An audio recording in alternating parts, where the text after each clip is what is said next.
Assalamualaikum warahmatullahi wabarakatuh. Perkenalkan, nama saya Hidayatul Latifah, NIM 1417111333133. Di video ini saya akan mempresentasikan latar belakang tugas metodologi penelitian saya yang berjudul efektivitas pemberian sumber karbon yang berbeda pada sistem bioflok terhadap volume vlog yang terbentuk dan laju pertumbuhan ikan lele mutiara atau Clarias gariepinus. Yang melatar belakangi dari judul saya ini ialah adanya permintaan pasar terhadap ikan lele itu terus meningkat setiap tahunnya. Hal ini menyebabkan produksi ikan lele juga meningkat seiring dengan bertambahnya permintaan pasar. Dalam dunia budidaya, kualitas benih ini menjadi salah satu faktor penentu keberhasilan dari budidaya tersebut. Maka dari itu, dalam penelitian saya ini akan menggunakan benih ikan lele yang berkualitas, yaitu ikan lele mutiara. Arti kata mutiara itu sendiri merupakan mutu tiada tara, di mana lele mutiara ini merupakan satu-satunya strain lele Afrika unggul yang merupakan hasil dari pemuliaan melalui program seleksi di Indonesia. Nyatanya dalam budidaya ikan lele, permasalahan yang sering terjadi itu ialah kualitas air yang menurun dan FCR yang tinggi, sehingga menyebabkan budidaya tersebut tidak ekonomis. Permasalahan ini dapat ditanggulangi dengan penggunaan sistem bioflok.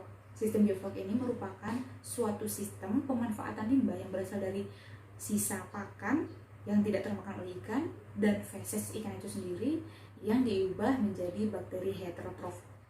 Protein tunggal ini akan dimanfaatkan oleh ikan sebagai pakan alami dengan adanya penambahan sumber karbon pada kolam secara kontinu. Sumber karbon ini berperan sebagai sumber nutrisi bagi bakteri heterotrof, di mana adanya penambahan sumber karbon ini diharapkan dapat meningkatkan populasi dari bakteri heterotrof itu sendiri, serta dapat memaksimalkan kinerja bakteri sebagai agen bioremediasi. Terdapat banyak faktor yang perlu dipertimbangkan dalam pemilihan sumber karbon ini, antara lain kandungan protein, kecepatan pemanfaatan karbohidrat oleh bakteri, harga, serta ketersediaan bahan tersebut di daerah budidaya. Oleh sebab itu, pemilihan sumber karbon harus dilakukan yang tepat. Karena sumber karbon ini sangat berpengaruh terhadap peranan sistem bioflok. Pemilihan sumber karbon yang tepat ini dapat mempengaruhi volume vlog yang terbentuk, kualitas air, serta laju pertumbuhan ikan lele mutiara.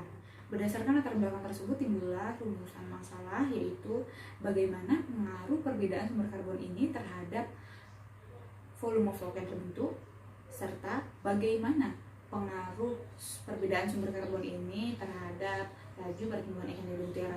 Tujuan dari penelitian ini ialah untuk mengetahui pengaruh sumber karbon yang berbeda terhadap volume vlog yang terbentuk maupun laju pertumbuhan ikan lele mutiara.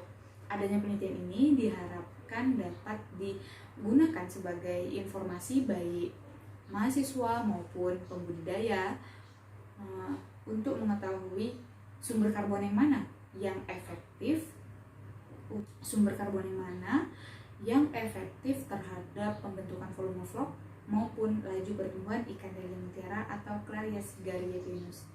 Ya, begitulah penjelasan dari latar belakang judul saya. Terima kasihlah menonton video ini. Wassalamualaikum warahmatullahi wabarakatuh.